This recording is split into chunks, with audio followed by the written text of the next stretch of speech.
Everyone, welcome back to another video. Today I'm continuing on with the Bitterleaf teas, bringing you one of the other green teas I got a hold of. This is Hulk.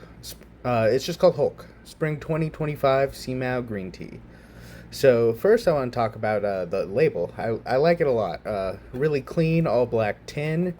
They got the black label with the bright neon green accent, and you got that buff Hulk arm pouring the tea. I think that's really cool. So I appreciate that. And then once again, this tin's super nice, really thick lid, um, like that. Normal tin on the inside, but real solid. Use that for some more tea. This was the 50-gram container. They also have the 100-gram container, which is a little bigger, much like the last green tea I just did from them. It should be that size. I already have it open. I already have the tea out, so I'll just show it to you. It looks like little rolled up like snail shells almost, much like that last jasmine snail shell tea I had from who was that from? T Vivra. Which that was an interesting one. That was a weird one for sure. But this one's just a straight up green tea, not jasmine. But I have the bag open, much like the last one from them. Comes wrapped with plastic, comes in the little bag, and then comes with a twist tie, and you can put that back in the tin. So essentially, if you close the plastic and zip tie the bag, you can get triple sealed. I would still, as always, recommend keeping fresh green tea refrigerated, or at least in a really cool place to keep it good longer. But let's give a dry smell profile out of this. Very nutty, vegetal, and sweet. Definitely a good amount of sweetness in the smell. But overall, I'd say nutty and vegetal is what I'm getting. I'm not really getting too much floral. Maybe a little, but overall nutty and vegetal. But while we're here too, we will show off the website real quick, and I'm going to read the descriptor on the site. So if you want to skip ahead, now's the time to do so. But once I read the descriptor on the site, I'll get into the wash. We'll be drinking that. And you'll see I'll probably do what they say in the instructions. I'll read off here in a sec. Pu'er might be the most well-known tea coming out of Yunnan these days, but that wasn't always the case. Before Pu'er's popularity was renewed in 2000s, the most commonly enjoyed tea locally was green tea, usually from Simao. Even today, it's more likely than not that the security guard, bus driver, police officer, or store employee you'd encounter in Kunming still just threw some local green tea in their thermos to get them through the day. History aside, this green tea has a dense flavor, lasting fragrance, and slight astringency. This tea uses first flush material, which emphasizes the sweetness and gives it a more delicate fragrance, with some vegetal and nutty notes. Overall, it makes for an excellent budget green tea that produces a pleasant and uncomplicated experience. For one of us, the tea represents a taste of childhood, growing up drinking Dad's thermos brewed green tea. While this tea might not have the same cash as many pu'er, nor be something you want to store away for aging, it's just a representative of the taste of Yunnan. We recommend brewing this tea at 80 to 85 Celsius water in a glass gong dao bai, so one of these, and using a smaller amount of tea than you would normally for gung fu brewing. Something around 1 gram to 30 mils of water should be good, but feel free to adjust this depending on taste. Too bitter, use less tea. Too weak, use more.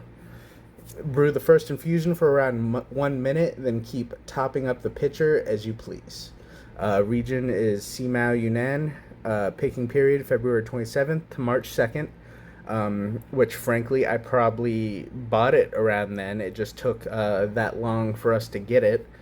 And then it goes for 10 cents a gram. So once again, another amazingly priced green tea. For the tin size I have, 50 grams, it's $6.25, and that's with a tin, so that's crazy. 100-gram tin is $11. So you're essentially saving. You're saving a little bit. Yeah, you're saving a couple bucks there. And then you can get 200-gram tins for $20. And 500-gram bag, no tin, $46. So crazy good price, can't beat it. This doesn't sound like it's anything like crazy or super special, but it sounds like it's a really good, solid go-to that you can grandpa brew all day, drink every day. A very normal working man's everyday tea that everyone enjoys. There was one. There's one review basically saying really strong, go light on the leaves, very vegetal. Um, yeah, so we will give this a shot. Yeah, maybe I'll do this Gong Dao Bei style like they mentioned.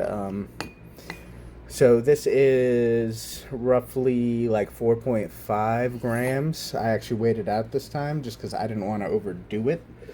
If I am gonna try it like this, and then we got this at. I think it cooled down a little. It was set to 180. I think it's at like 178 now. Which their temperatures in Celsius was 80 to 85 C. So I think that's like 175 to like 185 Fahrenheit. So we're roughly in the middle. And then they want me to brew this for a solid minute for that first steep, which these are little, pretty tightly rolled little like shell looking things. So that makes sense to me. So I'm gonna pause here and come back when I'm gonna pour this out. All right, so we are back. We got the grandpa style in the pitcher, and we'll just pour that out. It's probably been a little over a minute, probably like a minute 15, maybe closer to a minute 30, but it should be fine.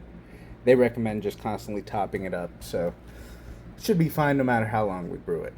But so far, looking really good. It's got like a nice green golden color to it. Unfortunately, I can't give you a wet leaf smell profile, but maybe I can just sniff the whole pitcher. Let's try that.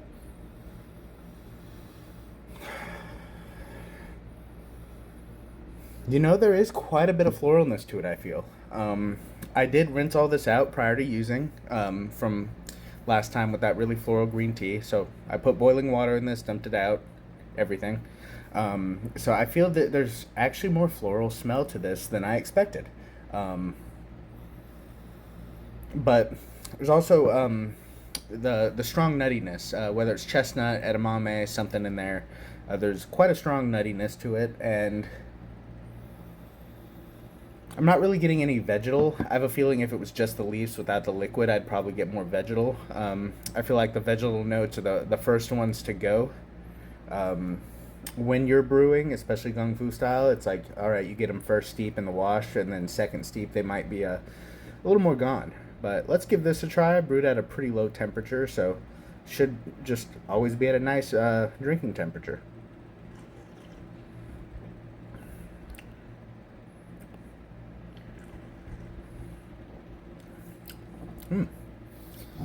Try a little more. So far, it seems really light, really mild. It already looks a little dark, I feel. Right.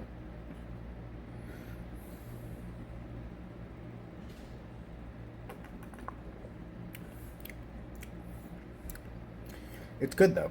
Got a nuttiness, pretty light body, definitely drying the mouth. A little bit of astringency, not super bad. Um, hmm. I'm not really getting a ton of vegetal, honestly. I'm more so getting like a nuttiness. There's a little bit of vegetal, and even a little bit of like a roastiness almost, which is kind of interesting. I wonder if it's just because we're grandpa brewing it and just letting it steep forever. Um,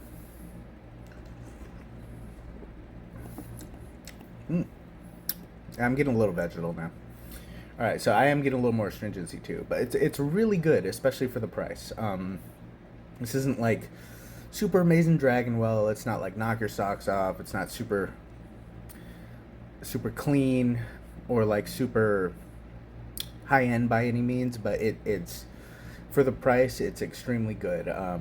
And compared to all green teas, it's very passable. If you're on a budget or if you just want a very normal everyday working man's green tea, like your morning cup of Folgers coffee. This could be your morning cup of green tea, and you could just take it with you all day. This would probably be the one. Price is amazing. Taste is very decent, and as you see, I'm Grandpa brewing it now, and it's good. I don't mind it, um, and it's not like super overwhelmingly nutty like some of those Dragon Wells. There's a little more vegetal coming through now. That astringency kind of balances it out. There's a little bit of floralness in there too, even I feel, which will probably wear off pretty quick as well. Um, but it's not like bitter any means. It's very mouth drying for sure. Um, but I am enjoying it quite a bit, and it's quite potent for sure. Like, look how dark that's getting. Granted, it's Grandpa Brew, and I just started. I'm gonna probably refill this pitcher like 3 or 4 times, but that's the beauty of Grandpa Brew is you can kind of just drink it all day if you need a little caffeine boost, plus that L-theanine and the antioxidants. So it should lower your blood sugar, lower your blood pressure, calm you down. It should be pretty good for you theoretically. But I don't know. I'm not a doctor. That's just what they say about green tea. But yeah, this is a solid one for sure. Happy I bought it. Probably should have bought more because this is definitely a go-to green tea. Um, but I think that's all I got for you on this one. So leave a like if you enjoyed it. Subscribe for more tea content. Comment. Let me know what you think. I'll leave a link for this down below, of course. Still available. See you.